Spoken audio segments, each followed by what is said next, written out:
It's not calling you Josh Frydenberg, it's calling you Dosh Frydenberg. Under the coalition, taxes for hard-working Australians will always be lower. You know, I don't hold a hose, mate, and I don't sit with Carlton.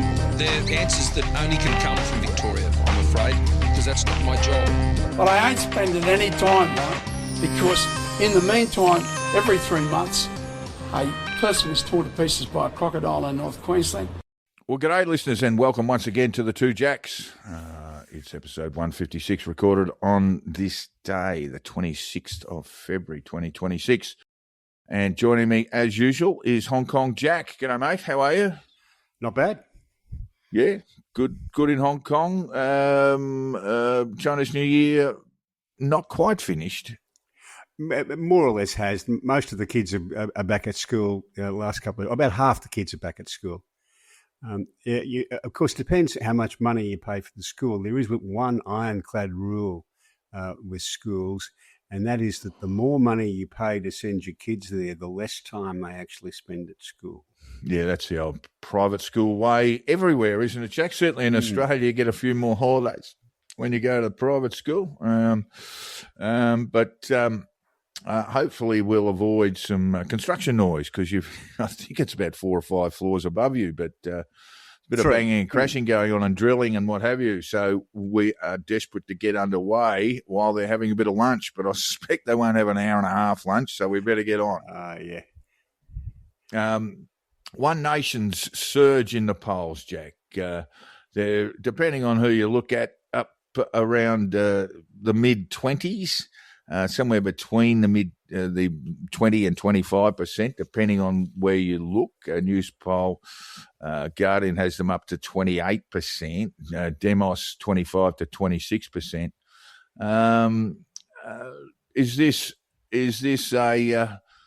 starting to look more rusted on than ephemeral, Jack?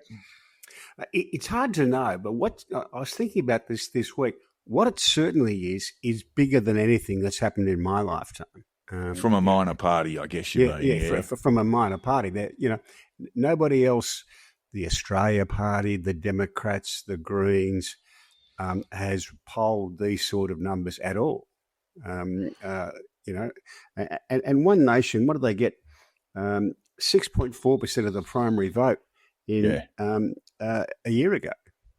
Yeah. And that's kind of where they've been for the last 20 years. Yeah. And now there's this big surge. So what is going on? Are we missing something that voters are not, Jack? Well, that's what I'm starting to think. I mean, the one that stuck out for me was, I know it's a Roy Morgan poll, but there were other polls around this at the same time. New South Wales state voting intention, Roy Morgan had One Nation 30% and the ALP 25%. Now, the Minns government has looked to me to be comfortable and competent, and that's an extraordinary poll in no circumstance. Yeah, I'm not really buying Labor at 25% in New South Wales, Jack. No. Look, Morgan polling, and I'm not quite sure of the method in this case, but it tends to be telephone polling and sometimes face-to-face polling, Jack. And face-to-face polling, for the benefit of our listeners, tends to be a little bit confused in terms of its results. People will have this way if they're approached by a pollster, and they will think, "Oh, gee, I wonder what the pollster wants me to say," and that might be an unconscious sort of process, but. I'm not buying this ALP at 25% New South Wales. I'm really not buying the LNP at 19% either, Jack. Down 16% from Morgan's previous poll. Even if you adjust those figures a bit, it's extraordinary to me that against a competent and comfortable government, that they are, even if you take the numbers down 5 or 10%, they're still close, right? And we've not seen anything quite like that, certainly in my lifetime. No, it is a spectacular rise, but it is in polling and hasn't been reflected yet in any elections. We've got the New South Wales state election. We've got South Australia coming out in a couple of weeks, Jack, where One Nation won't figure very prominently. No. And it's likely to be on the polling at this stage, it's likely to see the Liberals without a seat in Adelaide, a state seat in Adelaide, and may sort of wipe the floor with them altogether. So there's one thing, I'll get to that in a little while, but Cos Samaras just chipped in on X, Jack, and he says this: some facts about the state of polling. Is One Nation leading the polls anywhere? No. Well, he obviously hasn't looked at the Morgan poll, and perhaps he doesn't. Across the bulk of published polling, One Nation is generally landing somewhere between the mid-teens and low 20s, including at a state level. That's the trend. So what else explains the bouncing numbers? One Nation support is a blend of power and protest, which means it naturally fluctuates depending on who you reach, when you reach them, and what's dominating the news cycle. That's why you'll often see sharper swings than you do for major parties with deeper habit vote. He puts habit in quotation marks there. And when close to half of Australians say they've considered supporting One Nation, that's not automatically a victory lap. Consideration is a high water mark of discontent. It's a signal that people are shopping around, not that they've committed. The flip side matters too. A meaningful share have looked at One Nation and walked away. In other words, the pool is large, but it's soft and it cuts both ways. So, because we sort of we obviously hold his views in very, very high esteem. So those are sort of interesting things. The other point I would make, Jack, is that surely it is down to the other conservative parties, the major parties, the coalition, the Nats, the Liberals, to take on One Nation, and they seem to be sort of paralysed in fear or dread about in doing so.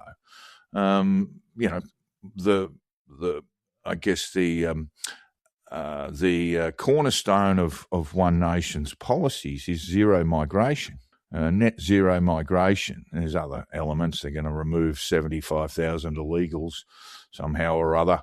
But that's the cornerstone, net zero migration. And the Australian falls upon the Australian, not the Liberal Party, not the National Party, to hold that policy up to the light. And using the Parliamentary Budget Office, the Australian determined that would cost the Australian economy around $90 billion a year. $9 billion a year, I should say. Let me clarify that, and add to the budget deficit by really hundreds of billions of dollars. So what bothers me most about it, Jack, is that the Tories have basically failed to take on One Nation. They just seem to be just stricken with fear. I wrote a piece for the Oz, which will run tomorrow. I looked at the National Party's policy page on their website, Jack. Hasn't been touched for a year. No one's been in there. Obviously, they've had some changes. They've flicked net zero. They've rejected the hate speech laws in the Parliament. But there's no sign of that on their webpage. And in fact, what I did find there is that they're still supporting the reduction of the fuel excise by 50% for 1 year, which was a failed policy that the coalition took to last year's election. They've also got nuclear there as their sort of cornerstone to their energy policy. These are ideas that have been roundly rejected by the party. So the two parties, the Libs and the Nationals, are just not doing the work, I think, and it's on them. I mean, they're the ones that are having their existences threatened by One Nation. I actually think it's on all the political parties. If this concerns you, the first thing you've got to do is to start asking yourself the hard question: what are the people who are drifting to One Nation seeing that we're not? I watched Labor do this in 1996 with John Howard. They stayed out of government for 11 years because it took them 9.5 of those years to stop thinking the Australian people were stupid to having voted for John Howard, but to ask themselves and start asking themselves, what did they actually see in John Howard that we didn't see? And that's what all the political parties really need to be looking at. People are moving away for a reason. And because is probably right. They mightn't be moving permanently, and maybe there are not enough numbers. But this is an extraordinary phenomenon, and the political parties should be responding by looking at what's causing it. Well, the Liberal Party's post-election review, Jack, cannot be published, cannot be made available even to parliamentary members of the Liberal Party because it said, well, I mean, we got some delicate little flowers who can't handle criticism. So that's the first thing. So I reached out because Keith Wallerhan, who was the member for Menzies, the Liberal member for Menzies, up until the last election. He lost his seat there. Keith Wallerhan wrote a long essay on the future of the Liberal Party. I mean, he's not a parliamentary member anymore, but at least, well, in the absence of any in the absence of any official line on why they did so badly last year, Keith Wallerhan jumped in. Let me read you this, Jack. Before John Howard's 1996 election victory, pollster Mark Textor created Phil and Jenny, fictional composite voters who represented the aspirational battlers the Liberal Party needed to win. They lived in the suburbs, worked hard, did not go to university, worried about interest rates and wanted their government to get the basics right. The strategy worked. Howard won 4 elections, speaking to Phil and Jenny and the millions of Australians they represented. But Phil and Jenny have grown old. Their children went to university, took good jobs, and played by the rules. Their children's reward for following this path: they cannot afford a home, certainly not one where they might imagine raising a family, and certainly not without help from the bank of Phil and Jenny. The dream their parents lived has become a door slammed shut. How would we describe a decisive composite voter in 2026? My guess is she is 32, tertiary educated, and rents in suburban Melbourne, where her small business owner parents migrated from China three decades ago. I refer to Melbourne most, partly because it will soon be Australia's largest city, but also because its wagon wheel layout makes for clearer heat maps. Conclusions equally apply to other major cities. She works hard, this composite voter. She pays her taxes. She wants to buy a home, start a family, and build a life. She believes in aspiration. She should be a Liberal voter, yet she is not. The story of this voter highlights the structural failure of the Liberal Party. It is a failure to meet the needs of today's Australia, told in seismic demographic shifts across migration, education, and home ownership. Keith Wallerhan, by the way, for those who don't remember him in the Parliament, he has got a wonderful, spectacular resume. 4 tours, I think 3 tours of Afghanistan, one of East Timor as a soldier. He's a barrister.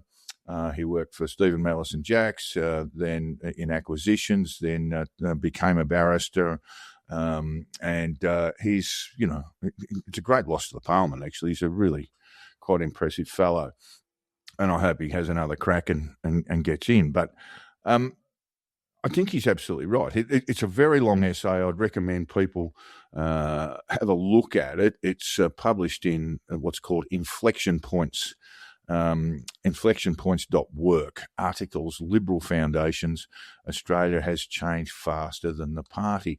Have a look at that, listeners. And Jack, this is not an aggrieved man. He's going on to make, some solutions. And part of that is authentic policy. The Liberals the coalition went to the people last year with some rubbish. Let's face it, the nuclear stuff. Well, we want to have a look at the history of that. The Nats decided that they were going to seek to overturn the Howard government legislation which banned nuclear energy in this country. That was their policy position. It's not an unreasonable position.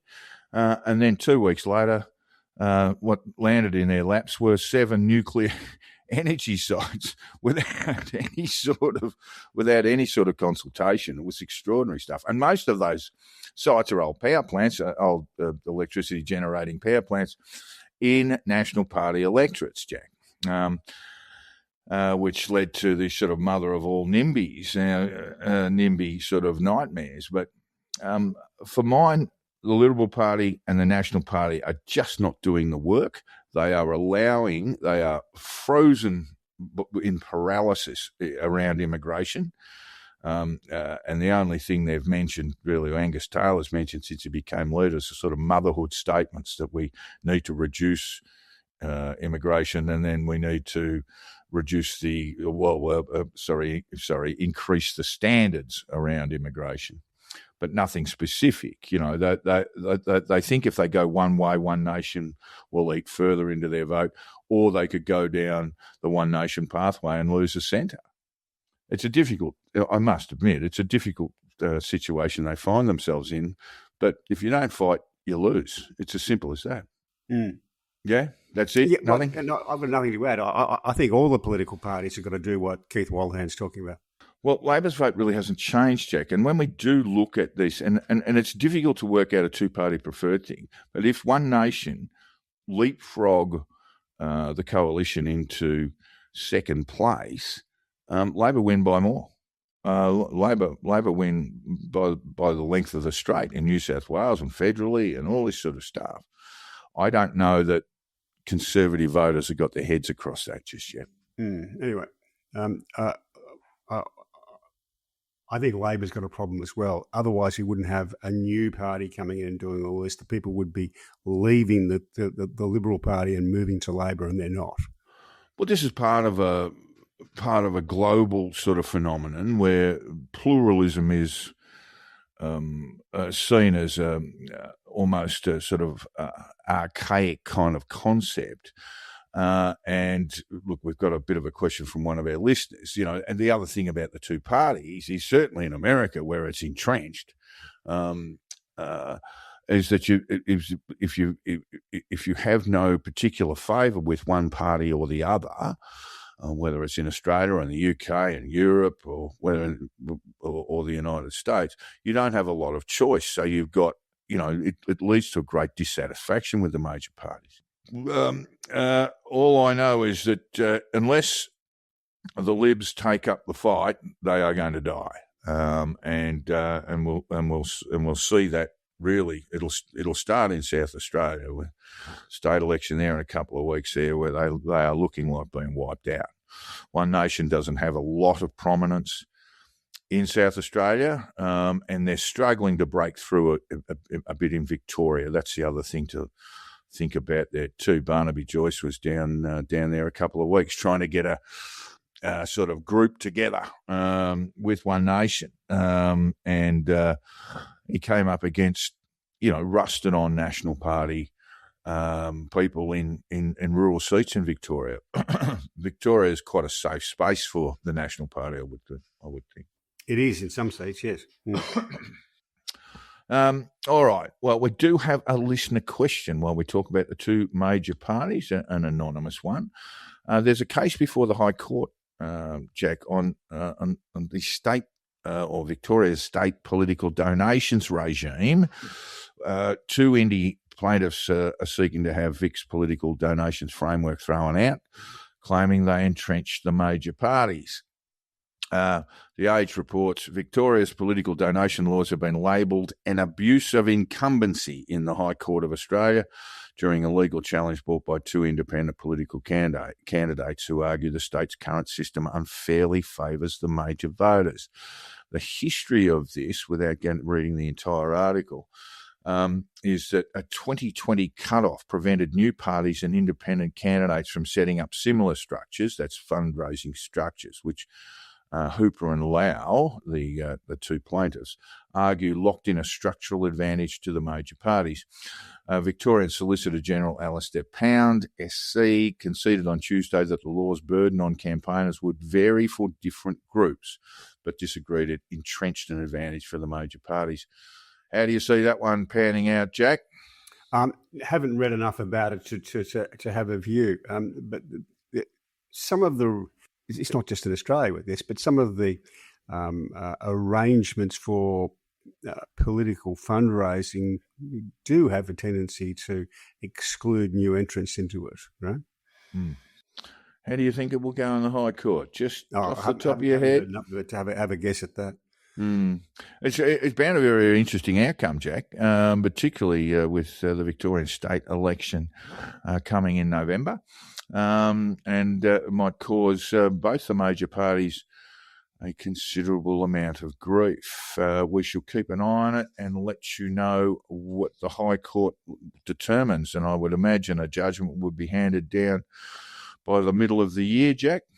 I would think they would have they know the date of the next state election. I think they would have a little bit of an eye on that, yes. All right. Moving on. And it's not, so it's 28th of November, so it's the last weekend of November. So.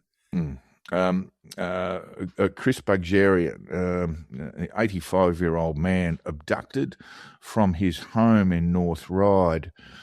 An appalling circumstances. The police from the outset indicated that this was a case of mistaken identity. His body was found dumped near a golf course in Pitttown near Penrith on Tuesday, almost 2 weeks after he was abducted from his home. There have been 2 men charged. Police allege he was kidnapped by Gerard Andrews, 29, and Daniel Stevens, 24. They're both before the courts at the moment, bail denied.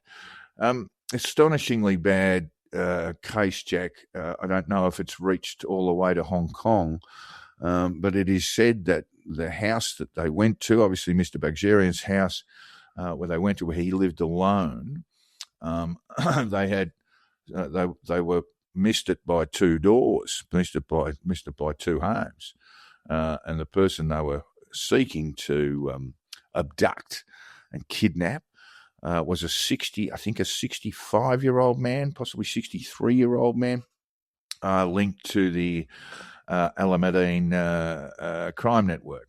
But now we have these 2 men in custody, Jack.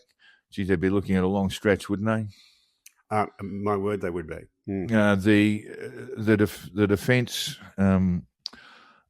quite unusually said that given the police statement of facts, he was rather appalled by what was being alleged on behalf of his 2 clients. But he maintained, and I think this is quite obvious, that these 2 men who are alleged to have murdered Mr. Buggerian were not acting, certainly not acting alone, and were not essentially the decision makers, that this was a conspiracy established by someone in the Sydney crime network. Is this the case where one of the solicitors for the defendant said of his client that he's no criminal mastermind? Yeah, that's the one. Yeah, he's no criminal mastermind. That's sort of a bit unusual. I mean, the tradition had it that the solicitors in those circumstances would say very little indeed. Smile politely. There were some odd responses from defence counsel, I think, for Mr. Stevens. It's just an appalling case, really, and at the end of the day, I suppose Andrews and Stevens might have an option to explore to assist police in who the actual mastermind was, but they've been in custody now for 48 hours. All right, that would be a difficult position to be in, I would think. Well, it comes on top of the shooting of former rugby league player for the Canterbury Bulldogs, Matt Utai, Jack. Whose son, I believe, and I'm not even sure we're allowed to say this, but it is known in Sydney as the Coconut Cartel. And that is a group of islanders who have obviously problems with other criminal networks, including the Alameddines, and they're fighting their little turf wars on the streets of Sydney. Yeah, indeed. Yes, I did see the coverage of Matt Utai's shooting, but had not heard any background to it. Utai's son, I believe, was at least linked to the Coconut Cartel, Jack, not Mr. Utai himself. Really, really, really extraordinary case, and we'll keep watching it as it unfolds. very fast trains, Jack. It would seem that one might just get underway. It's been talked about for a good 50 years, I reckon. This one is Sydney to Newcastle. High-speed train travelling 200 kilometres per hour. 1 out of Newcastle and 1 out of Newcastle, or 1 out from Newcastle to Sydney. There's certainly been a lot of government money thrown into this, Jack. Some $660 million has now been committed by the Commonwealth to plan the rail link, including the $500 million initially earmarked by the Albanese government in 2022. They're tipping another $230 million now, I think, aren't they? Yeah. Well, that's not anywhere near the cost of the whole thing, Jack. And No. Looking for that. This is.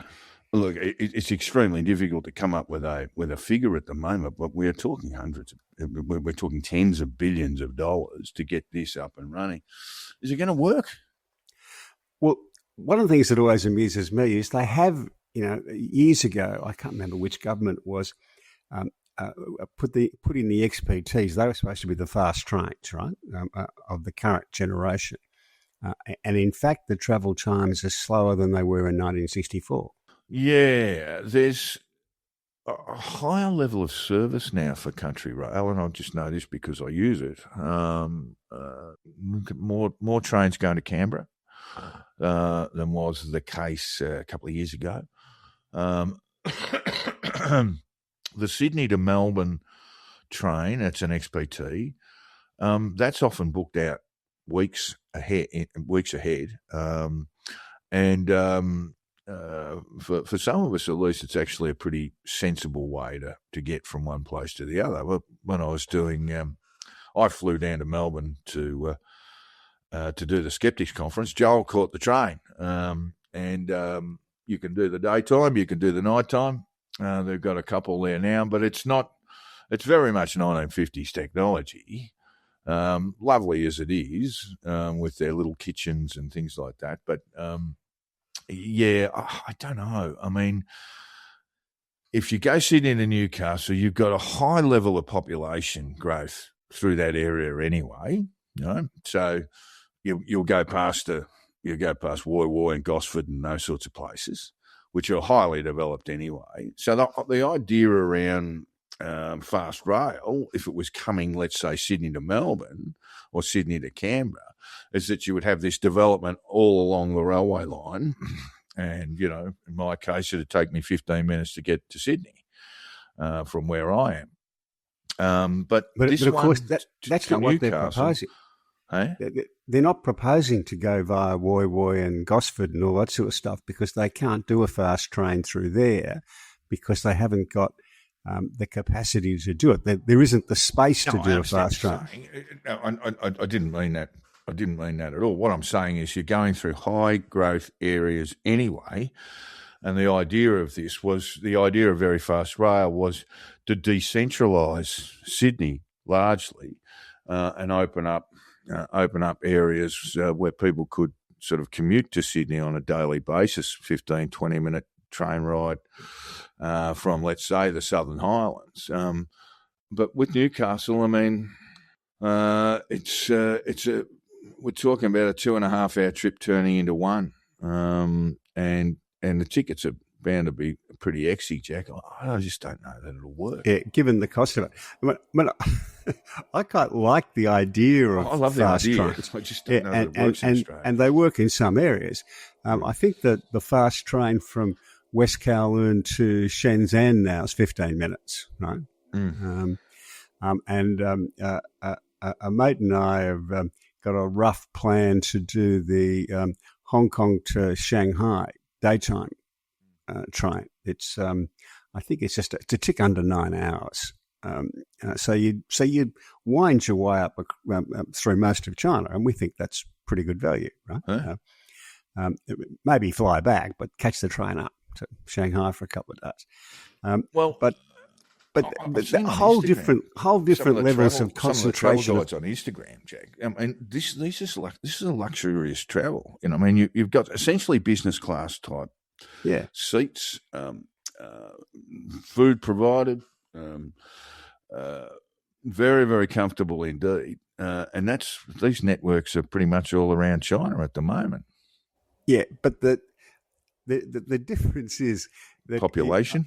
Population, exactly right. You know, the whole population of Australia, or the equivalent number of people, lives in what's called the Greater Bay Area. In fact, it's the Greater Bay Area is more than the population of Australia, and that would be a less than an hour on the fast train, right? So.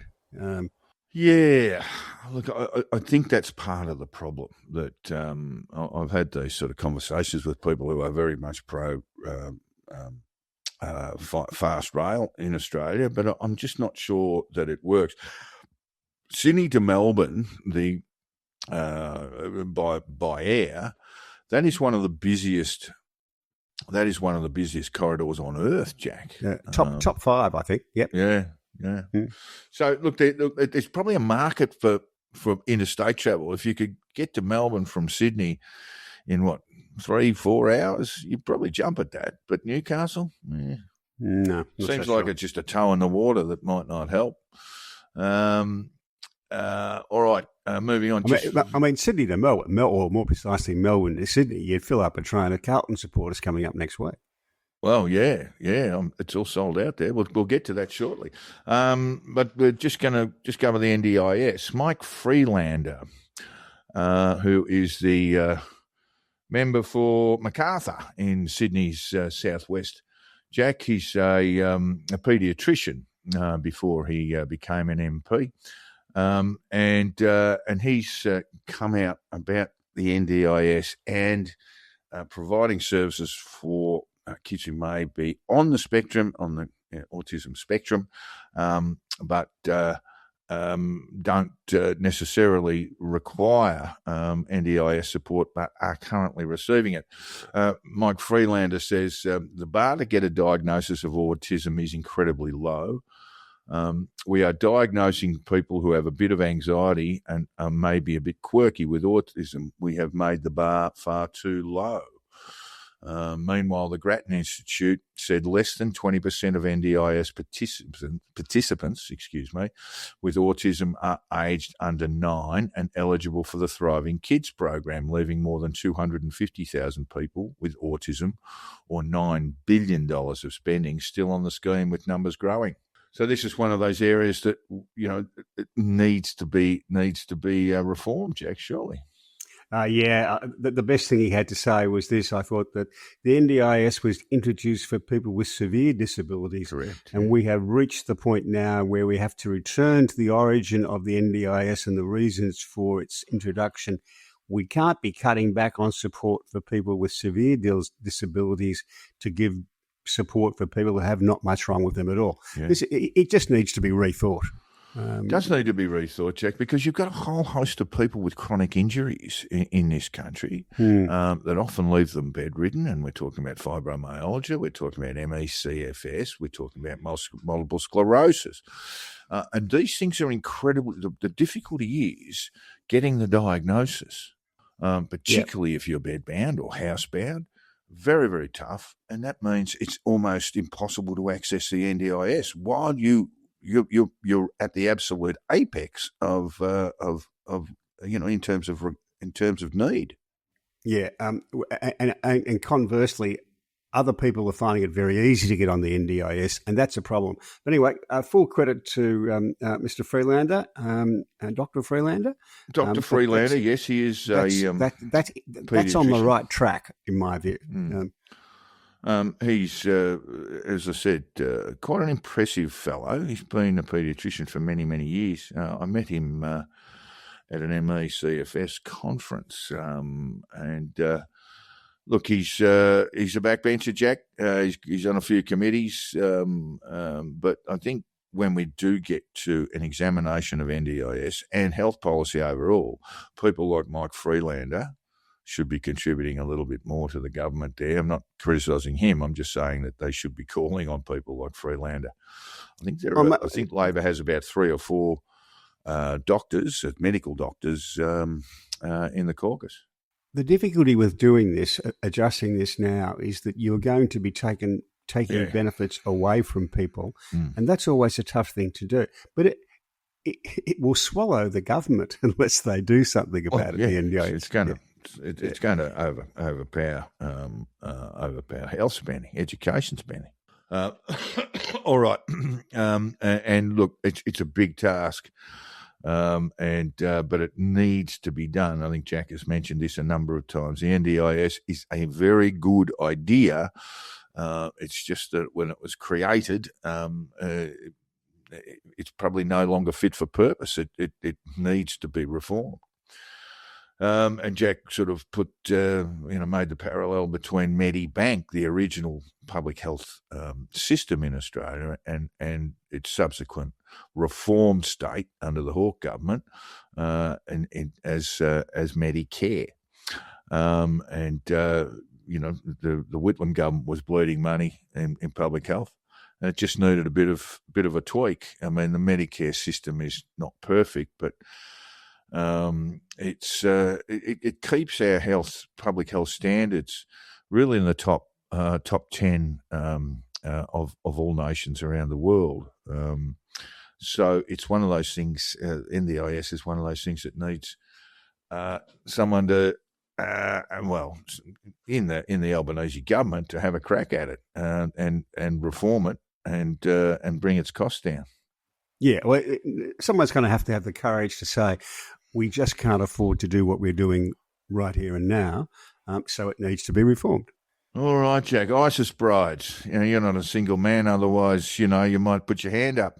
But we have a group of Australians that are in Roj camp, a refugee camp in northern Syria, and the opposition just tried to introduce legislation basically criminalising anyone who sought to assist ISIS brides coming into the country. Albo has been pretty clear about this, saying he had nothing but contempt for those mothers who continue to inculcate their children with, or put their children at risk more broadly, I think, by taking them into a war zone in the first instance, and then inculcating them with some fairly extreme views of the world, driven by, Islamic extremism. But Jack, I got to tell you, look, we're not too quite sure about the numbers, but by my count, at least 4 of the individuals that are in the Syrian refugee camp were born in Australia, thus Australian citizens, taken from Australia by their parents, and placed in jeopardy. And what's being done for them, Jack? What's the value of Australian citizenship? Well, the government certainly does have an option to refuse passports and to remove the right to a passport from people under certain circumstances. I kind of think the government's boxed itself into a little bit of a corner here, because it looks from the outside like they're kind of trying to walk both sides of the street at once, and that's difficult. Chris Minns caused them a problem, I think, because they've been saying, no, we haven't been talking about this. There's been no, and Chris Minns comes out and said, oh no, the state government and the federal government have been dealing with this for the last 6 months, right? Talking about it all the time. And then they start, that makes the government start to look shifty. I think they've got to be, either they've got to run up a national security thing and say, look, we just can't talk about this for these reasons, or they've got to be more transparent. They can't be halfway in and halfway out. Well, Elbo did say we're aware of national security issues. This is in relation to the women in the camp. We don't run those through the media. We've said that what we aren't doing is providing repatriation of these people.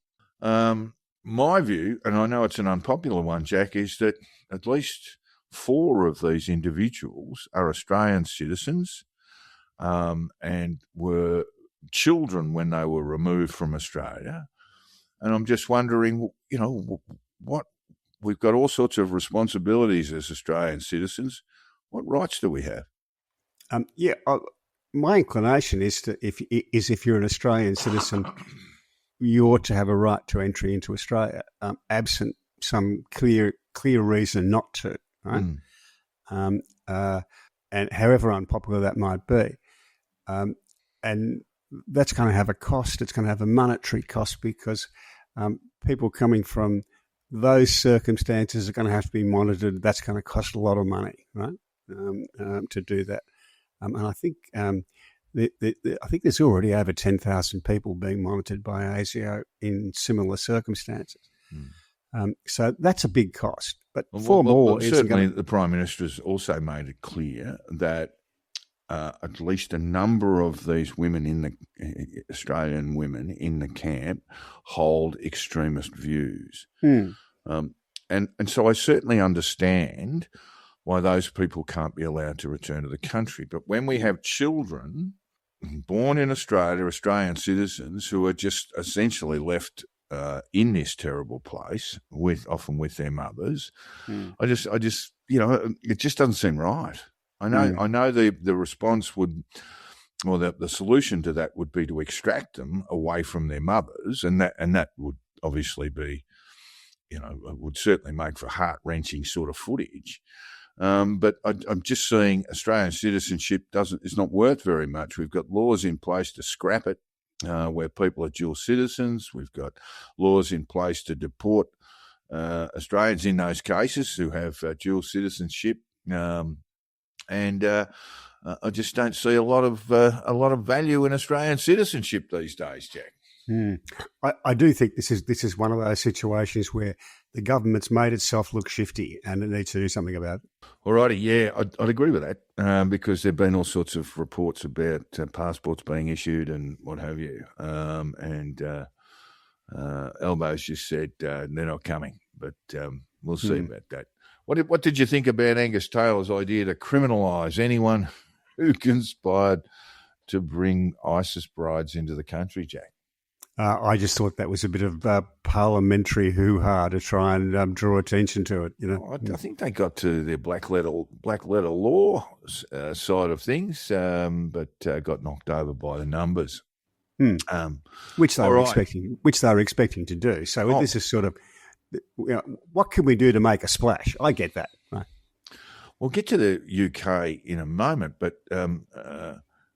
Dual UK citizens who don't have UK passports, Jack, will be denied entry into the UK, or they can pay $1,000 fee and be allowed in temporarily. Have you seen this, Jack? It must be causing some problems for Hong Kongers. No, I'm not aware of that. Yeah, the Hong Kongers are on a pretty good arrangement at the moment. The Hong Kongers who have an entitlement to the old British overseas national passport, they get in and out of Britain pretty freely at the moment, I think. If you certainly, and I believe this is global, I'm not sure whether Hong Kong, given its former colonial status, is different. But if you are a UK dual citizen, so let's say you're a UK and Australian citizen, and you don't have a UK passport, you will be denied entry to the UK. Or you can pay $1,000, or you can pay $1,000 at the door, apparently, and you get some sort of temporary provision. Is Arthur Daly standing there with his hand out? Just slip me $1,000, otherwise you're going home. All right, over to the US, Jack. The tariff decision was pretty much expected, wasn't it? I mean, I looked at a number of commenters they said that it was a short price favourite, that the tariffs under the laws the president used to the IEEPA. The IEEPA, you mean? Yeah, the IEEPA would be knocked over in the Supreme Court, and so it has. So it has turned out. Now, I don't think anyone was quite expecting the Gorsuch decision, which was a tremendously good read. He was in the majority, but managed to sledge just about all the other justices, whichever side they were on. Did he? Look, Trump has turned around. It's quite an extraordinary thing when you think about it. And the initial announcement was a 10% hike across the board in tariffs. And he uses not a EPA, he uses other laws available to him. And then later that day, on True Social, that 10 went to 15. Someone had clearly advised him that we can, under the law, can charge 15. But it just seems astonishing to me that he could use let's be honest, there are only a couple of million people use True Socials, and maybe a few more than that, but it's not wide. And this is the way government policy is announced, Jack. It seems to be. Justice Kavanaugh, in his dissent, set out kind of chapter and verse on all the other ways the government that can use to do the tariffs. And I think he's probably pretty right that the act that they were using to impose the tariffs just didn't stand up. So what we have now is Section 122 of the Trade Act of 1974. That's where the 15%'s been added. There are other laws which allow him to impose specific tariffs on specific goods too. But all of those are considered largely temporary, aren't they, Jack? Largely, but if you want to know exactly but what... no one's quite sure. Yeah. If you want to know exactly what the government can probably do, just go and read Justice Kavanaugh, who's done an excellent job to save the government lawyers a couple of days' work. He sets out what he thinks is available, and he's probably right, I think. Yeah, but the SCOTUS has not said this is what we do with the money we've already collected. No. Is it to be refunded? Is it to be and the answer to that is that it's going to be a litigious shit fight, isn't it? Where I guess you say that like it's a bad thing. Yeah, you lawyers. But we're talking about lawyers. Lawyers might be getting their way a bit here too, but hedge fund managers are getting their way too, Jack, because they have actually bought the debt. And in an extraordinary conflict of interest, Howard Lutnick is his hedge fund company that apparently still works for. It's hard to get around. You know, he's a commerce secretary and continues to have a full-time job or a part-time job in a hedge fund. They've bought up a significant amount of this debt.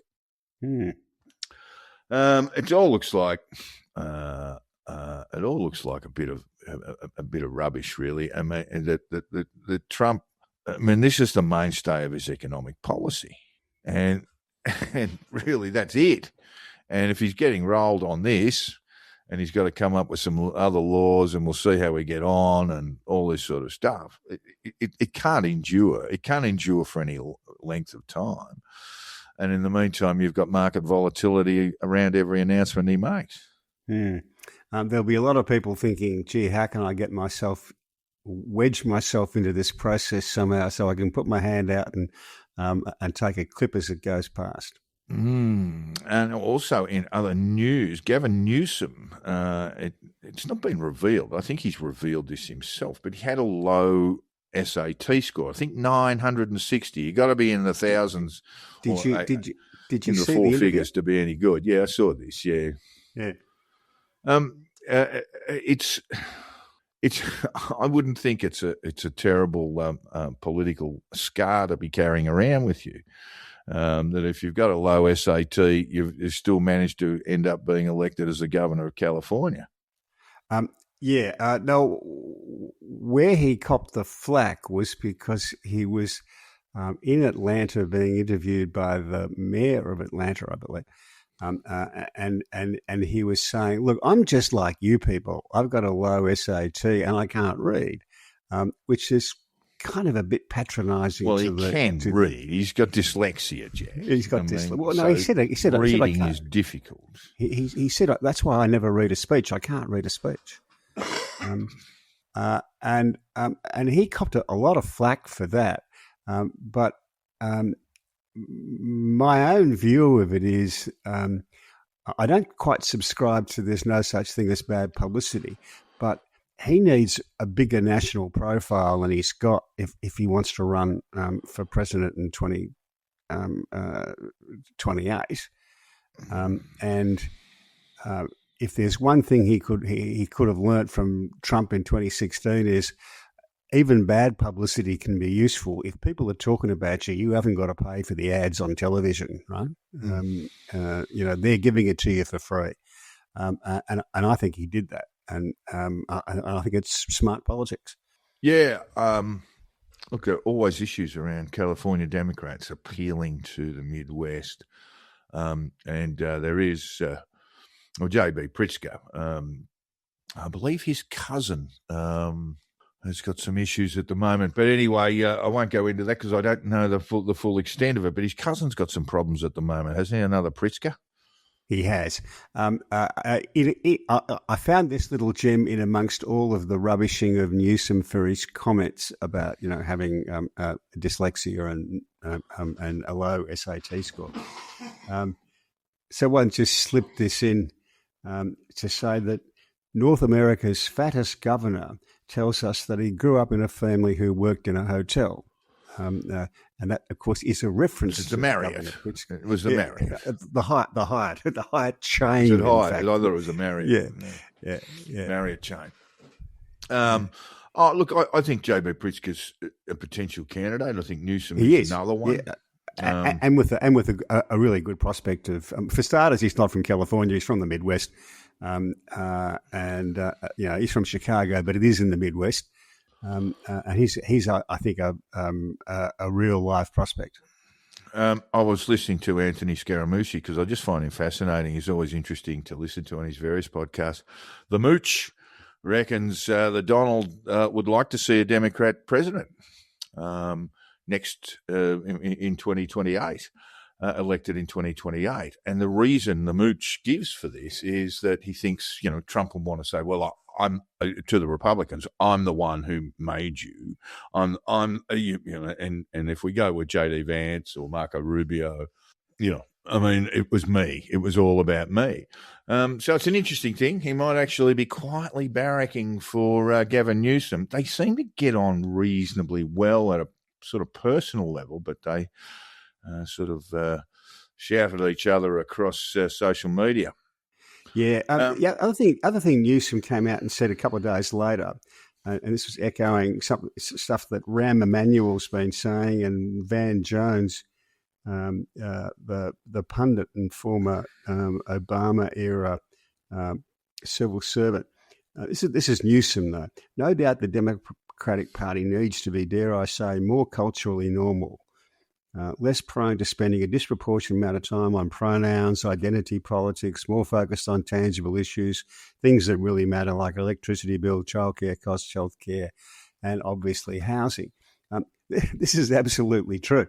If they were talking about that stuff, they'd be a shoo-in to win the midterm elections. But if they don't, they won't.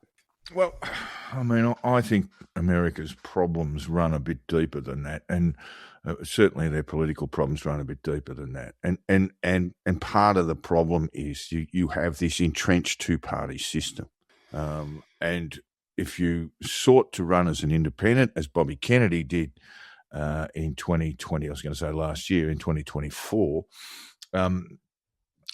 Or you just won't get on the ballot. You'll be shut down in so many states that you'll have no chance. Meanwhile, independent registered voters make up, they are the biggest cohort of voters, ahead of Democrat registered voters and Republican registered voters. So they've essentially got no candidate in their corner, Jack, and that's a big part of the problem in America, I reckon. And we could argue about whether we could argue about Trump forever, but from my view, Trump is a symptom of this malaise, and it's been going on for many, many years, going back to the 90s, when Perot got 19.4% of the vote against Clinton and George H. Bush. And that was when the two parties essentially combined because each state, whether they're run by Democrats or Republicans, they're setting the rules for their elections. And that needs to stop. I mean, if they wanted a sort of a bit of a pathway on how to create a more democratic society, the first step would be to create a federal electoral body, Jack. I mean, you can imagine they'd have a civil war over this. You'd start a civil war on this alone, but that's how you do it. And you'll cut out all of this illegitimacy stuff as well. They could borrow the Australian Electoral Commission would be a very good idea. But they'd have a civil war over that just at the very thought of it. But that's it's why you've got two entrenched parties that really, almost the majority of voters got no time for. I mean, I think it's just on 40% the registered independent voters. Almost all of the decisions that the Australian Electoral Commission makes in Australia are made by elected officials in the United States, state and county elected officials. And they're all partisan, yeah. Yeah, I mean, they're all, and every last one of them is partisan. Yeah, I mean, that's the problem there. Anyway, moving on, AI and data centers. Denver, the state of Colorado, has enacted a moratorium on AI and data centers. Bernie Sanders, I should say, had a fair bit to say about this, Jack, and he's, I guess, the one who proposed the moratorium on AI data centers. They're using enormous amounts of energy, Jack, and enormous amounts of water to keep them cool. Yes. I think it's something, that one of these data centers uses as much water as the city of Philadelphia. And energy wise, I can't remember which company it was who's reinstituting the 3 Mile Island nuclear plant just to run its data centers in the area. What do you think about AI, Jack? Do you use it? Yes. I know a lot of lawyers do, and some of them, I mean, you're not practicing, but some of them fall foul of the judges when they're when AI will come up with case files that don't exist and what have you. Yeah. No, I've got a friend who works in that field, so I keep an eye on it. At least once a week, there's another case where some lawyer has made a submission to the court using AI, and the cases cited in the submission are entirely fictitious, which is slightly embarrassing. Well, it's more than slightly embarrassing. Journalists shouldn't be using it at all. Let me put that out there. But it used sensibly, it can speed up some work quite well. There's certainly an enormous amount of money going into the development of AI, and it is said that China is a mile ahead of the United States at the moment. There's really, for me, a sense of a bubble about to burst too. There's just way too much money involved in this at the moment. I think that's probably right. And history of these sort of things tells us that, firstly, that people put too much money into it and you get a bubble. Secondly, that even the things that really did change the way we worked and change the way the world worked are never quite as big a change as the people promoting them say they are. And that's what I expect will happen with this. But, I've kind of taught myself how to do some basic stuff on it. And were I practicing, would I make some use of it? Yes, I would. You got to check everything, but it would. How many commercial contracts? I mean, not talking about you particularly, but how many commercial contracts are being at least drafted in AI? at the moment. I would suggest a very, very high number. Yeah, a hugely high number. And partly what you're doing with that is you're using your own stock of precedents, etc. And you use the AI to speed that up. And you've still got to read it and proof it and all that kind of stuff. But yes, it does give you a first draft really quickly. Right? Mm. All right. Well, we'll get to the UK in a minute. We've got to keep rolling on. But Iran, Jack. Just before we go, something I did yesterday or the day before for a friend who's got something he's developing, and I asked Grok, the AI component of X, or Twitter, to write me a letter from a fictitious person in these circumstances. Right? And my instructions were, I think, 2 or 3 lines, and it came back with a perfectly acceptable made-up letter in 33 seconds. Yeah, I know. We're talking about some time saving there, but look, we must move on. We've got a ton of stuff to get through. Iran, Jack. I'm told from various sources, or reading in the media on various sources, that the president sat down with the Joint Chiefs and the chairman of the Joint Chiefs, who's an Air Force, who's the Air Force boss, has told him, no, there are no good scenarios for this. Trump said, why don't we do what we did in Venezuela? He said, well, no, it's a little bit more complicated than that. And we do have, of course, a huge military build-up in and around Iran, Jack. Where's it all going to end? The looking at Politico today, Politico reports that the White House officials believe the politics are a lot better if Israel strikes Iran first. This is a huge issue, obviously, in Iran, but it's also a huge issue for the United States, that there appears to be no appetite in the American community for this kind of action. About a quarter of the country would support it. Yeah, and it's bound to get very messy. Regime change is hard, as we said the other week. Trump sort of was quite belligerent at first, but I think he's seeming to come back. And will they sort of give a nod and a wink to Israel to begin a strike on Iran? But airstrikes only get you so far, missile strikes, etc. Well, I don't think there's any appetite at all for anything other than missile and airstrikes. There's no build up of troops to go in there, etc.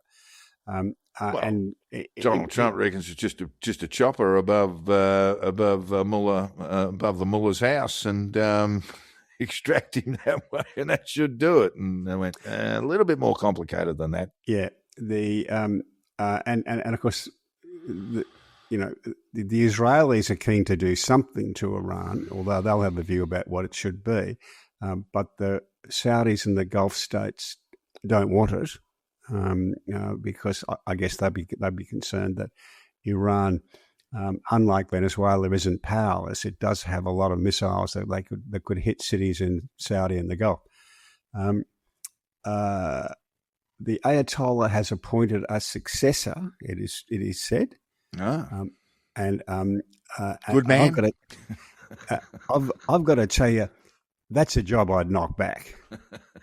If the Ayatollah called you in and said, you're going to be, Jack, you're going to be my successor, I'd be saying, look, I'm getting my hair done that week. Because as soon as you get to take a job like that, you're going to know some pesky bloke from Mossad is going to know exactly where you live, and they'll blow your apartment block. Your apartment, the only one on the block, will get blown out. Yeah, you wouldn't be getting life insurance. No, life insurance salesman knocking on your door, put it that way. One thing that did strike me as a possibility, Iran has tipped a lot of money back into Hezbollah to rearm it, re-equip it, and it's got a lot of Iranian IGRC people over there, it certainly would be a possibility, in my view, that what they will do to Iran is to wipe out Hezbollah again and completely, and probably the Israelis would do most of that. Well, you couldn't do that without taking out the Revolutionary Guard, Jack. The ones that are in, that's got no written all over it, just because that would mean land war, land assaults of some description anyway. And as I say, there's zero appetite for this beyond airstrikes, missile strikes, etc. We must talk about Russia and Ukraine, Jack. Russia's economy is on the brink, according to a lot of economists, including one at The Economist, Jack. But also there are others who are saying that Russia's economy is, if it's not on a war footing, it will collapse. So it's almost as if they must continue the war in order to keep their economy going. And causing all sorts of, without it would cause all sorts of problems that would lead potentially to Vladimir Putin having to deal with a large number of people on the streets. Well, thanks for telling me that. You saved me reading 10,000 words in The Economist. Well, there is one from The Economist which I did read, which is to suggest that. Well, that was the headline. Russia's economy is in the dead zone. But the more I read about it, the way that it's been created, or the way that the economy's been twisted now, you take. If the war ended tomorrow, their economy really would be in deep, deep trouble. United Kingdom, Jack. Today, as we record this, perhaps a few hours later, there is a by-election in Gorton and Denton. I'm not even sure where that is, Jack. But Manchester. Oh, up that one. Yeah. Labor's Andrew Gwynn resigned due to ill health after a major scandal last year in February, when he was dismissed as Parliamentary Under-Secretary of State for Public Health and Prevention and suspended from the Labor Party over leaked offensive WhatsApp messages. Oh, dear. These included vulgar, racist, sexist and abusive comments about constituents, e.g. mocking a pensioner, complaining about bins, and hoping she would die before the next election. Oh, that's lovely. That's listening to the voters, isn't it? Can I give you the exact WhatsApp? Oh, it is? Yeah. It is down here. Yeah. Dear resident, fuck your bins. I'm re-elected and without your vote. Screw you. P.S. Hopefully you'll have croaked it by the all-outs. Yeah. So he quite rightly has been sent packing. Now, he won 50.8% of the vote in that electorate in the 2024 general election. So we will see how he gets on there. Reform came second with around 14%, the Greens third with 13%, you forget about the Tories. So it'll be very interesting to see how that one goes, so we'll monitor it next week. Jack? Certainly won't be Labor winning, I don't think. It'll be Reform or the Greens, I think. Reform or the Greens? Okay. Well, you've got to say, if you make a mistake like that, Mr. Gwynn, then probably a lot of your constituents are going to say, But Manchurians, who knows? We'll see. Seriously, the Greens are a very good chance. In fact, I think they might be slight favourites with the bookmakers. Okay, all right. Peter Mandelson arrested in London on suspicion of misconduct in public office earlier this week, Jack, and of course on Friday of last. Andrew Mountbatten Windsor was also arrested for the same offence. Can I just talk about the Mandelson arrest? It was a shambles. He had an arrangement with the Met that he would come in for a voluntary chat, and they said to him, "We're arresting you and taking you in now. We're not doing it that way because we've been told that you're a flight risk." And that's what Mandelson says. Yeah, and so the police haven't said that at all. No, well, yes, they did, because they've now admitted that not only did they do that, they gave him misleading information as to who the leaker was who said that, and that they mistakenly said it was the speaker. Well, it's a complete shambles. I know that Mandelson was texting. This is 2 hours after he was 4 in the morning. About 4 o'clock in the morning. Mm-hmm. Hard to believe that a person in his situation would want to brief against the police, get into a briefing war against the police. But there you go. That he would. It just seems so unlikely to me, Jack, because he was supposed to flee to the BVI, British Virgin Islands, which has an extradition treaty. Yes, it does. So I don't know that I really accepted that at face value. He also got strip searched by the police against their will. No, that's a joke, isn't it, Jack? Yeah, I thought that was quite good, though. Yeah, that's quite funny. I wonder if, he would have been in the underpants anyway when he was arrested, because he does like to get around in his underpants. He seems to, doesn't he? Yes. Andrew Windsor also arrested. Now, a couple of things that our listeners probably are aware of. The UK system's, it's a system that's in England and Wales, not necessarily in Scotland or Northern Ireland, but you can be arrested and taken into custody. There needs to be an offence written around that, but you're not charged. I mean, neither Windsor or Mandelson have been charged. They have been cautioned. They have been interviewed, presumably in the presence of a solicitor in both cases, and then released while an investigation continues. In Australia, of course, when you're arrested, you're generally charged not long after that, Jack, but you'll be arrested under a certain offence and taken away and charged. So it's a little bit different. Both Andrew and Mandelson will be under caution for, really, technically the period can just go forever. There's no statutory period under which it can stop. You might want to tell us, I know you've got some strong views about it, but just tell us in a sort of clinical way about the charges that both men could potentially face.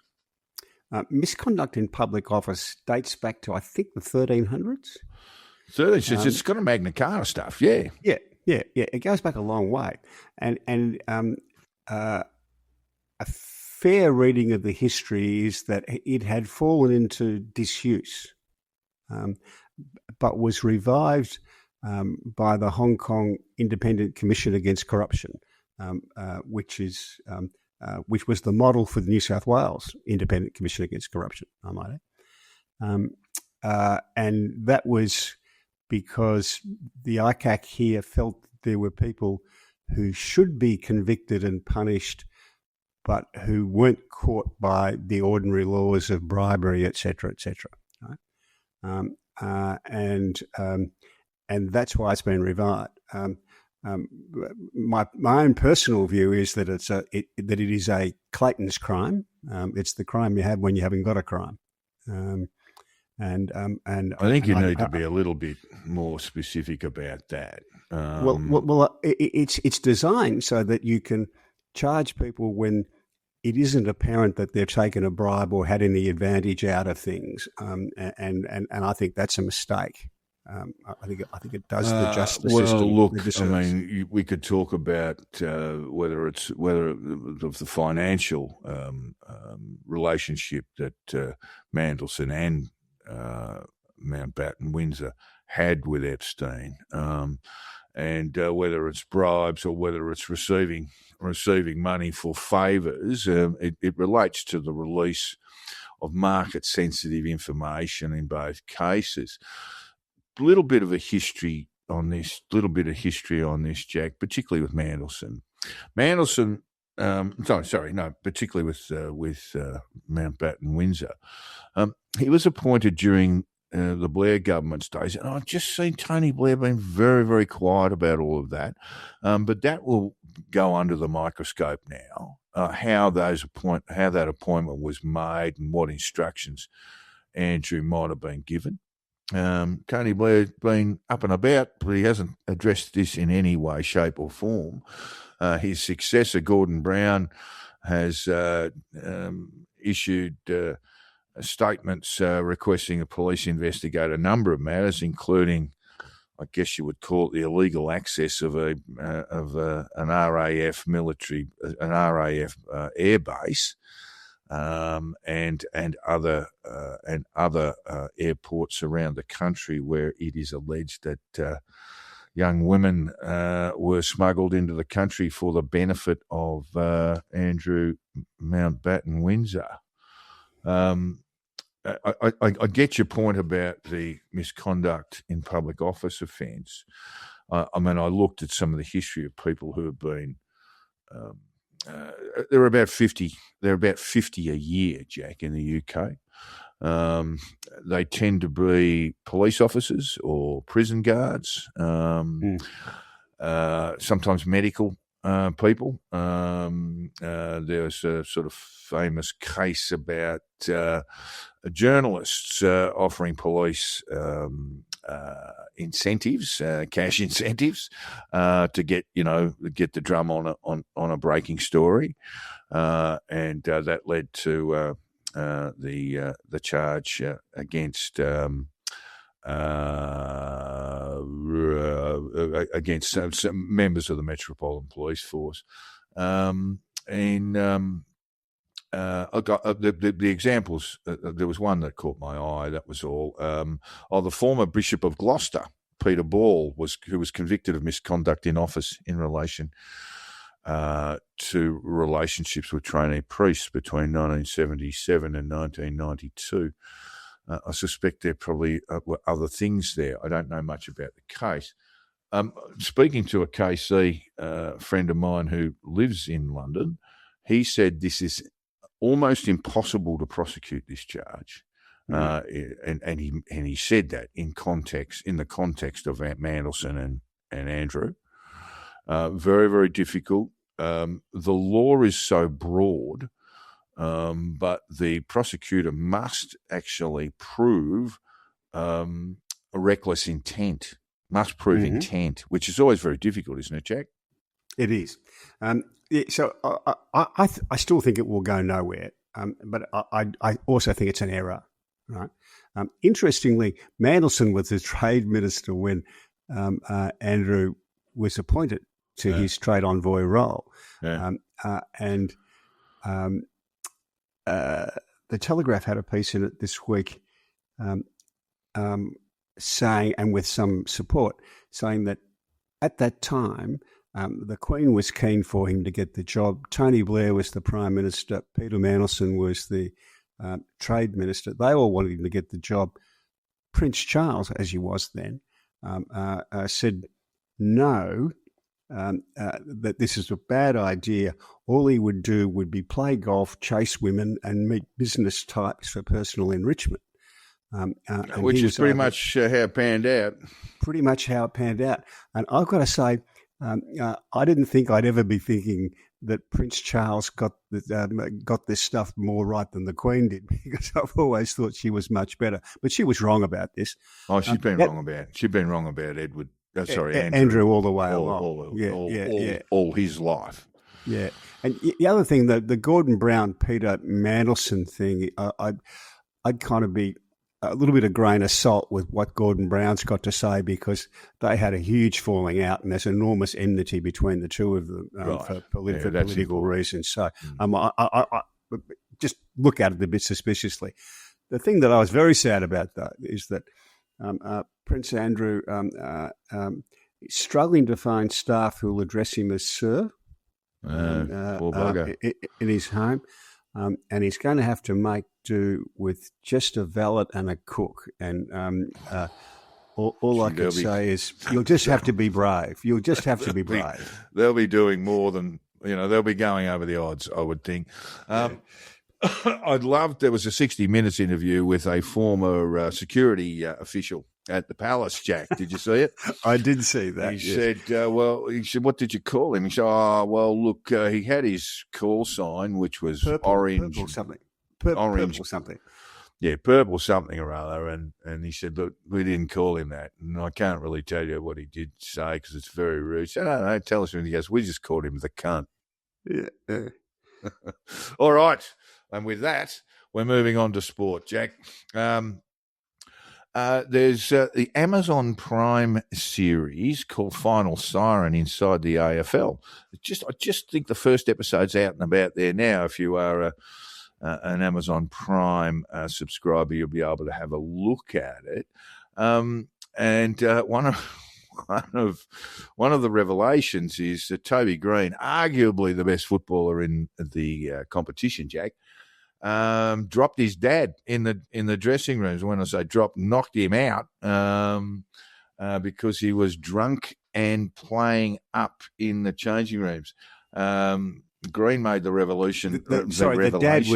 The dad was drunk and playing up, not the dad was drunk and playing out. He said, Toby Greene said, I knocked him out in the change rooms because he was drunk and carrying on. He's pretty loud and boisterous and he's extremely drunk, and I was just embarrassed and I just told him to fuck off and punched him. So, yeah, it's hard. Like, the reason I love footy is because of him and got into it. That's what I'll take with me. And then you learn your lessons from some things that he's done that you can't do. And that includes Green's father being jailed for 9 months, reduced on appeal for assaulting a female police officer while watching his sons Giants in their heavy loss to Richmond in the 2019 grand final. They didn't give a breath there. Richmond absolutely flogged them. I think 100 odd points. So that's an interesting one. Toby Greene is just an extraordinary footballer, and incredibly skilled and talented. But he does have a bit of a streak in him, Jack. I think he got about he's got a cumulative $50,000 in fines and been rubbed out for 16 weeks over his entire career. Still probably the most watchable footballer in the competition. And he had some, even when he was first drafted, he had a couple of little incidents in hotels in Melbourne, all that kind of stuff. But look, great player. Yeah, he did. Look, there was an assault there, and he was a young man, so we won't dwell on that too much. The Carlton Footy Club, Jack, Princes Park, he used to go there a fair bit. It's changed. I was watching a game there last night. Apparently there's now a 90,000 litre underfield water tank, which sits under the surface of Princes Park. In-house radiology department. All the Healy stand, it's all gone, Jack. It's just all big mirrored glass behind the goals now, and either side of the pockets up to the flanks. Carlton is this week launching its environmental, social and governance action plan, the first of the competition, that will see a significant addition of more than 200 solar panels on the rooftop at Icon Park. Let's call it Princes Park, please, as it aims to achieve a 25% reduction in carbon emissions and move to 100% renewable energy. This is Carlton are going to win the premiership on this criteria. They are. Perhaps not the other one. And of course, we've got the season getting underway with just before we leave that, the bit that really caught my eye in this blurb about their new training facility was just after all the wonderful gym, etc., etc. From there, it's straight to the nutrition station, where smoothies, protein shakes, and snacks are on hand and labelled for each player before or after the gym and training. AFL wide stuff, this. And I got to tell you, my time in North Carlton goes back to the early 1980s right through to the 1990s. Good years for Carlton, that's got to be said. And if you wanted, it was possible to observe the Carlton players having their post-training snack. If you popped into Norton's Hotel or the Fenwick Inn any time shortly after training, you'd see them there scoffing back a few pots just to rehydrate. Rehydrate, so. Yeah. Look, times have changed. It was at that very ground where Malcolm Blight kicked a monstrous goal from pretty much the wing to win the game for North Melbourne, and I went into the rooms with my mate and North Melbourne rooms, and there was Malcolm Blight having a can and a ciggy. Always a ciggy, yep. Lovely little story. We're sticking with Carlton just a little bit, but lovely little story of Wade Dirksen, who was actually initially drafted by the Giants and then let go. He was told by Nick Austin, who's I think he's the head of, he's the recruiting head. He said he gave me a call on the Thursday with an opportunity to train. Would you like to come and train with us? The trouble is he was in Darwin, Jack. So he drove down. By Friday the next day, I was driving down to Melbourne. I knew I needed my car to get to and from training, so I decided to drive down. I got there in 4 days. Must have been going hell for leather too. I've been hitting the track as hard as I can to put my best foot forward. He played against Geelong last night in the practice match and did quite well. He's actually been included on Carlton's list. So it's a lovely little story. And the Carlton Footy Club made a big deal out of it, of course, but he's got a wife and a just primary school age kid living in Darwin. They'll be moving down to join him fairly soon. A lovely little story. I just thought it was really nice. Next week, of course, Sydney will play Carlton. I think it's a sellout. I looked to buy some tickets through my membership, Carlton membership, for my daughter and I, and could only see, some of those parts of the SCG where you can't actually see parts of the ground. So I decided against it. But just about a sellout, of course, Charlie Curnow will play against Jacob Wiedering. I believe Wiedering has pretty much been cleared to play after a heavy collision in the State of Origin game. And, of course, there are a number of Sydney Swans players playing, ex-Sydney players playing for Carlton. It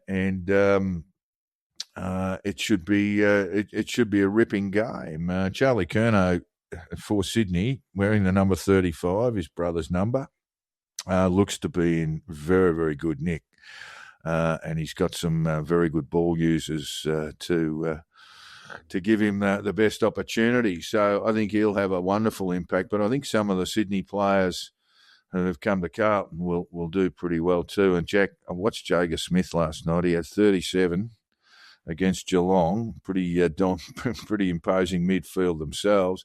At 37, he's got a bit of the Nick Dacos's about him, but he gets a hard footy as well. I mean, I'm not saying Nick Dacos doesn't, but he's got a bit about him, Jack. He's very, very gifted by foot. Did I see a long contract for Sam Walsh? Sam Walsh signed for, I think, is it 7 or 8 years? Yeah. And that was a good signing. He kicked a lovely little goal storming out of the centre, kicked a goal from 50. But Jager Smith, Jack, he's sort of one of these guys you'd expect to win a Brownlow medal in the next 2 or 3 seasons, I would think. Very, very gifted player. Of course, he was recruited to Carlton, or drafted to Carlton number 3 in the 2024 draft, did his ACL in a practice game and has been sort of rehabbing ever since, but he's raring to go now. There's no reason why he won't be playing against Sydney. On the Thursday night, NRL, Jack, Viva Las Vegas. It's actually been a real success story, this whole thing. They'll play the double header. It's not, I kind of thought that it was the same 4 clubs every time, but there's obviously some sort of circular way of approaching this. So the Knights will play the Cowboys and the Bulldogs will play the Dragons at Las Vegas. On Sunday. It seems to be a real success story, that. I know Mr. Volandis thinks it's a wonderful thing. I did check the hotel prices in Vegas, Jack, which have been a bit high anyway. It used to be get a nice little suite in Vegas for about $50 because gambling paid for it all. But it's all very expensive now. While a lot of Australians are travelling to watch the NRL in Las Vegas, you're looking at about $650 a night there. The business model in Las Vegas, I'm told, has completely changed. It's not just the hotel price anymore, but they'll give you a $50 a night resort fee. That is because they've got a pool and all that kind of stuff. The minibar, stay away from that completely. Got some parking fees. You are completely milked. They have shat in their own nest, haven't they? And the place is really struggling as a result. Some of it's due to the fact that the US has fewer people visiting for tourist. It's been going on a while before that. But Vegas has got its own problems and it needs to sort them out. But they will enjoy this weekend because there'll be plenty of Australians over there. And no doubt, Jack, there'll be a bit of biffo in the hotel rooms afterwards with some of the NRL players. I mean, anything else would be just destroying tradition. The T20 World Cup, Jack, who wins that? I quite like the Windies as a bit of a roughie. I think they keep playing the lead-up games until they're sure India are going to be in the final. Well, Australia missed out, of course. It was a bit of a debacle there for us not to be in the final 8. It was a bit of a shambles. New Zealand going okay. India doing not much wrong. If you want a little bit of a roughie, the West Indies have been ploughing through their opposition, including England. And England, I must say, Jack, they might have hit form at the right time. They've had a couple of decent wins, and I think they're pretty much qualified for the semis now. Yeah, they have. And of course we've got the women. The women had a big win over India earlier in the week. Knocked the Indians over for about 220. And then had no great trouble chasing any of that down. That's